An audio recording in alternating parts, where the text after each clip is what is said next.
Told you it was true, from a certain point of view. A prophecy that misread could have been. Only a Sith deals in absolutes. I find your lack of faith disturbing. Unlearn what you have learned. My fellow Jedi and Padawan friends, this is Jason with Star Wars and Philosophy, and today we're going to be talking about Luke Skywalker from The Last Jedi, specifically answering those questions that everybody's been asking. Why? Why this Luke? Why did Rian Johnson do this with my Luke? So there's going to be spoilers. This is your last chance to get out if you don't want to be spoiled, if you haven't seen The Last Jedi. But if you have, then we invite you along and stay tuned. If you want to be entered into a drawing to win a gift card of your choice for $20, here's how you do it. You click on the subscribe button. You're also going to need to share this video on social media. That's all you have to do. Something inside me has always been there.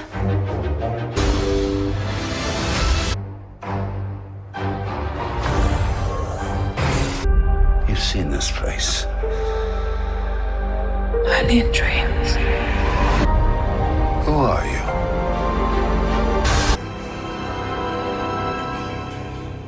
A balance. It's so much bigger. I only know one truth.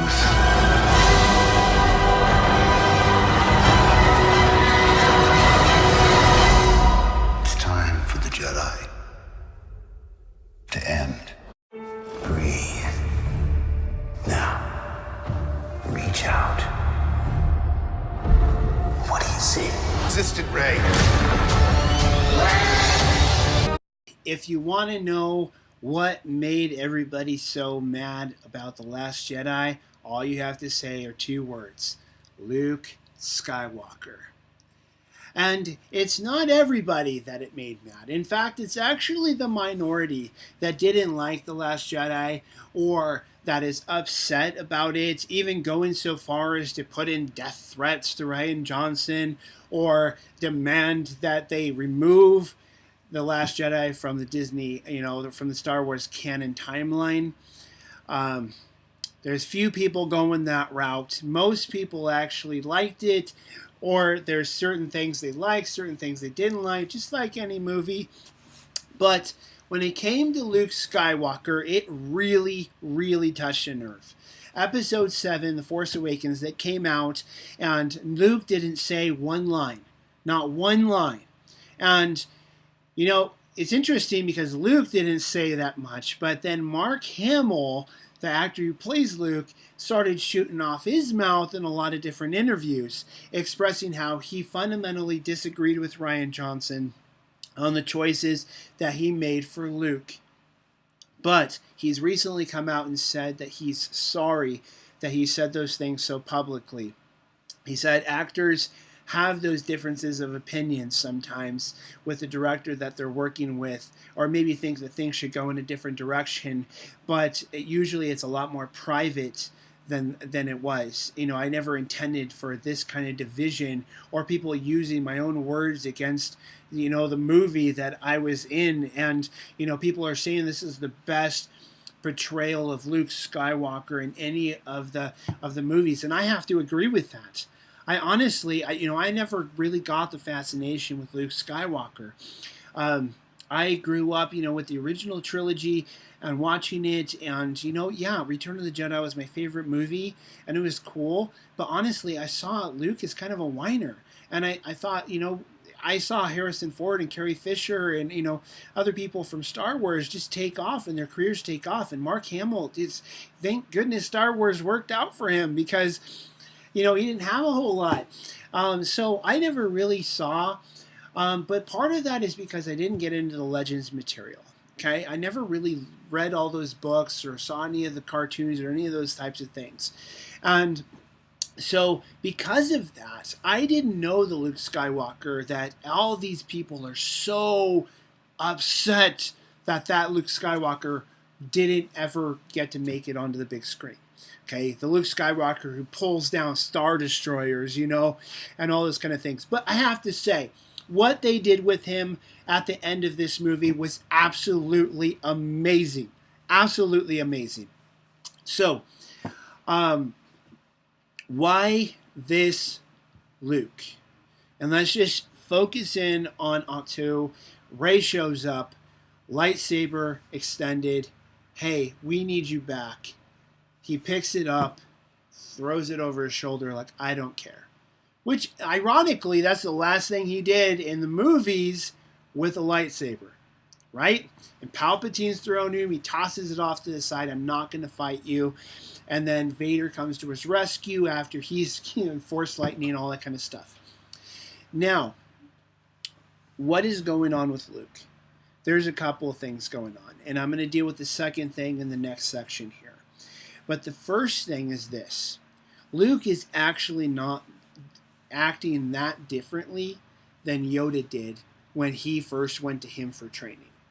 If you remember, okay, Yoda was in hiding. He's on Dagobah, a very force-sensitive planet that has obviously the light side and the dark side cave. Where's Luke? He's on Ahch-To, which is the first Jedi temple, strong light side presence, also a dark side presence. Okay, he's in hiding on there. Why was Yoda in hiding?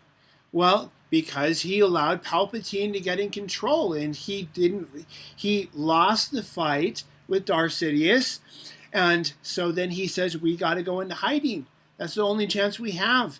Order 66 was going on. He blew it. He goes into hiding. Luke, Ben turns because we find out later, because of his mistake that pushed him over the edge, destroys his old Jedi Order. It's my fault. I'm going to go into hiding.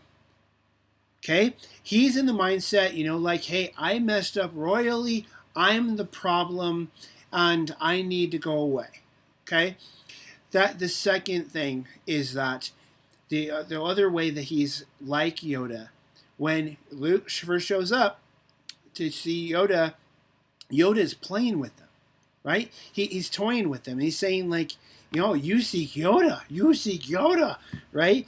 And, I'll show him. And then he's diverting him. While he's eating dinner, and Luke's getting frustrated. His X-Wings plunge in there.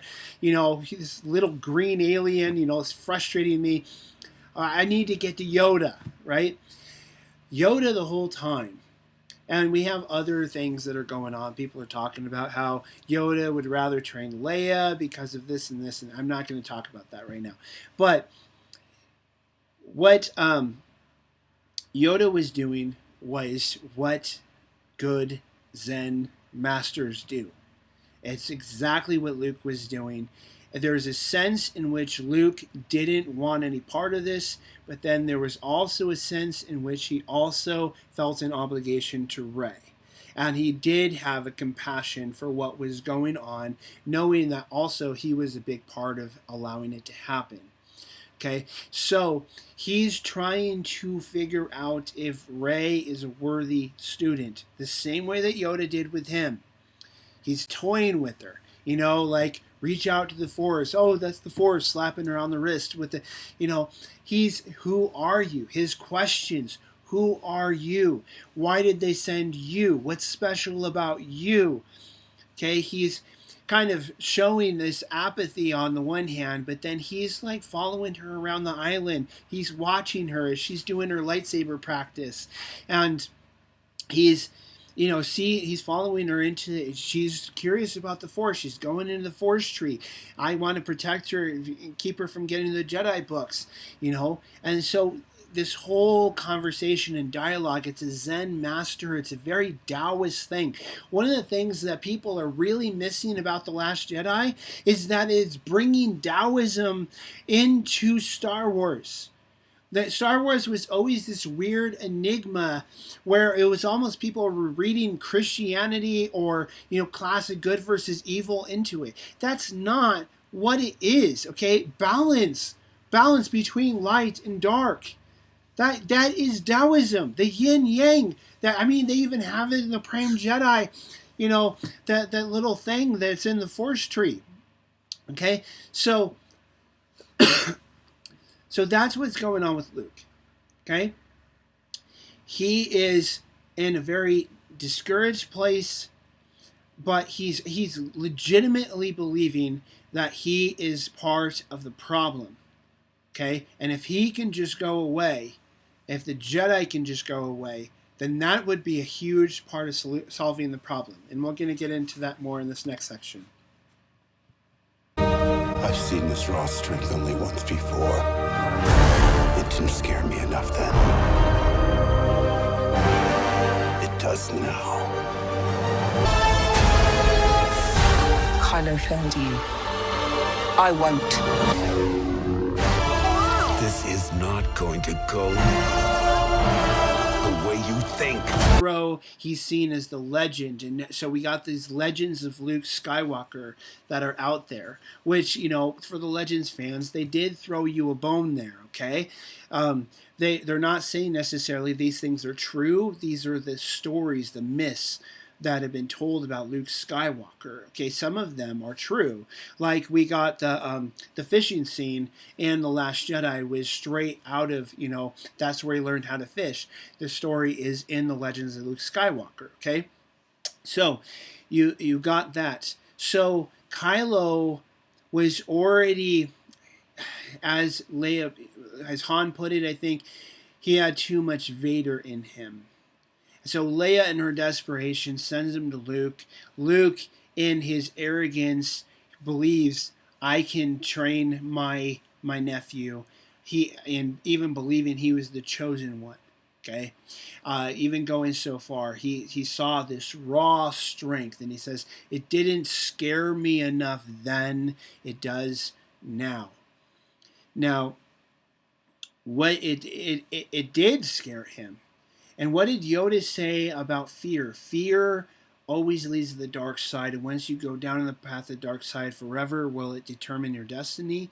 Okay, well, it didn't. Luke, we saw in Return of the Jedi, he has a propensity, and that we've had one of the books that came out recently, or the comics or something like that, it talked about how Luke did fall to the dark side for a period of time, okay? So Luke is not exempt. Luke is not like a holy being. Okay, he's a Jedi who really didn't get a whole ton of training going into Return of the Jedi. He wasn't actually a full Jedi until after he confronted Vader, according to Yoda. Okay, so we finished the entire first trilogy with him not even being a Jedi.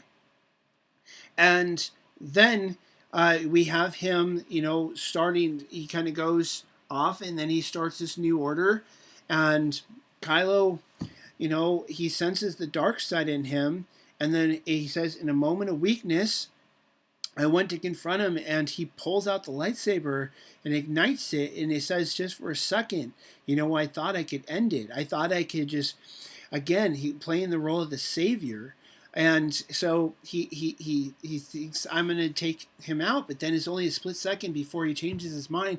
Lightsaber's still lit, and then Ben wakes up, and he thinks, oh my gosh, my uncle is trying to kill me. And so then he pulls his lightsaber, and Luke's crying out, no, Ben, no, let me, you know, like, let me explain, it's too late. He pulls the roof in on him, and he thinks he's dead. At least Luke thinks he thought he was dead. And, you know, burns down the whole thing. He takes some of the other students, which I imagine, you know, people are asking, are they the Knights of Ren? I don't know. You know, and that's a whole separate video I'm going to do. Why do we even think that we deserve an answer on who the Knights of Ren are? Okay, that's a whole different video. But he takes his students, and then Luke just blames himself. He goes into hiding. Now, the thing that you need to understand, again, about Taoism is that if you go too far in the path of the light, you actually become dark. Okay, this is the whole thing about balance. If you go too far into the dark side, you actually become light. Okay, there's this balance that's always being maintained, that you can't, it's not just as simple as like, I seek enlightenment and then I reach enlightenment kind of thing. There's this balance, this tension, good and evil have to exist. Light side, dark side have to exist. That's why Luke came to the conclusion he did. He says powerful light, powerful darkness. Snoke says darkness rises and light to meet it. And so there's this sense from both of the masters on both sides that if we become more powerful, the other side's going to become more powerful. And Luke's come to the conclusion where he says, hey, let's not let anybody get too powerful. Let's not be so dogmatic that one side's the only legitimate use of the Force. Blowing the doors wide open on the Force. Again, we see it. And that Luke makes a decision. Hey, if I pull away, if I get out of this fight, then the Jedi die with me, and then that means ultimately the dark side dies. Or you just have random Force users throughout the universe who are using the Force, and it's always going to exist, it's always going to continue, but you don't have to have the Jedi and Sith trying to kill each other. And so that's why Luke is in the place where he is. Did he create Kylo Ren? He pushed him over the edge, but he says, I sense that his decision was already made. And maybe it was, maybe it wasn't. Snoke had been playing him the whole time. And, abandonment, I'm going to get into this with the Kylo Ren video, abandonment seems to be a huge issue with Kylo Ren. It seems to be a huge driving force behind a lot of his anger. It's fueling him just the same way that Anakin, he had his fears that led him to the dark side. The same thing is true for Kylo Ren. And if they can tap into that, that's going to be the path in his redemption. But that's another video. Okay, now the third question, why did Luke die? Well, there's no simple answer to this, but think about this. He had disconnected himself intentionally from the Force. And the Force has been described like a muscle. And so if you don't use the muscle, you become weak in the Force. Now, at the end of the movie, he does something incredibly powerful, something we had never seen before in Star Wars. And it was amazing, mind-blowing. That moment when you realize he's levitating, he's meditating the whole time, that he wasn't actually there on Crate. My gosh, that was that, moment they said was going to leave you breathless, okay? There was a couple of those moments in this movie. And so why did Luke die? One, you could say that he really just he exhausted himself. Now, maybe it's just the fact that he pulled that off in and of itself. It's a Force power that's so draining. And some urban acolyte pointed out that in Christian mysticism, you also have accounts like this. You have it, in Buddhism and all these other things, that these monks or these Christian mystics or whatever, that they kind of have these they become so entrenched in meditation and in a vision that they're literally outside of themselves, right? And you got a sense in which Rey actually got a sense of that. When she's on that rock, he says, what do you see? She says, I see the island. She's above it, okay? So why did Luke die? It was a Force power that apparently just took a lot out of you. Was he weak in the Force and that's why he died? Maybe. But here's another thing to think about, is this. That I talked about this in my Snoke video, okay? Luke may have chosen to die and become one with the Force so that he could get there because he knew that Snoke was getting there. Okay? And again, you're going to have to watch my Snoke video to figure out what I'm talking about there. But it may be that Luke knew that the final battle, okay, and this comes from the concept art of the Last Jedi, they almost had a Sith Force ghost visit Luke because they were trying, the Sith had been trying to figure out the same power as the Jedi, and because they knew that the final battle had to be fought in the spirit world. So, like I said in the Snoke video, this could blow the doors completely wide open on the Force. It could be, just like we saw Yoda, puts his finger up, causes a lightning storm to center right on that Force tree and burns it. Okay? The Force ghosts have become incredibly powerful. Luke's now become one of them. Okay? And so if the Sith, if the dark side has figured this out, whether it be Plagueis, Palpatine, this quest for immortality in this life, maybe they gave up on that and they just said, you know what? I'm going to go on in the next life. Then if the Sith have figured out and the dark side's figured out a way to get into the afterlife, which again, I don't see in the new concept of the Force that's more consistent with Taoism, I don't see why light and dark wouldn't be in balance in the spirit world any more than they need to be here. Okay, so is it possible that in episode 9, we're not just going to see Luke return as a Force ghost? Is it possible we might see Luke fight in the spirit world as a Force ghost? With Snoke, with Palpatine, and then on his side, Yoda, Qui-Gon, Obi-Wan. On the dark side, it could go all the way down the line of the Sith, all the way down the line of the Jedi. Oh my gosh. War in heaven, just like Revelation 12 in the Bible. Michael and his angels versus Lucifer and his angels going at it. Oh my gosh, that would be awesome. Okay, that would be awesome. But even if he just comes back as a Force ghost and we see more of what we see, same thing. Still cool. Still Star Wars. I love it. I want to hear your comments down below. What did you think about Luke? Were you disappointed by Luke? Did this help you understand what's going on with Luke?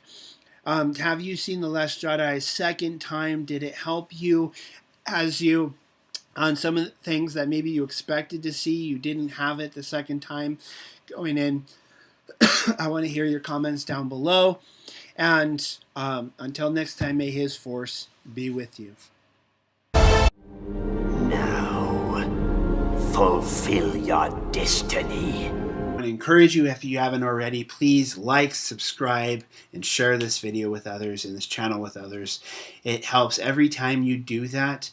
It actually helps the channel out financially, and it helps us to grow and get in front of others.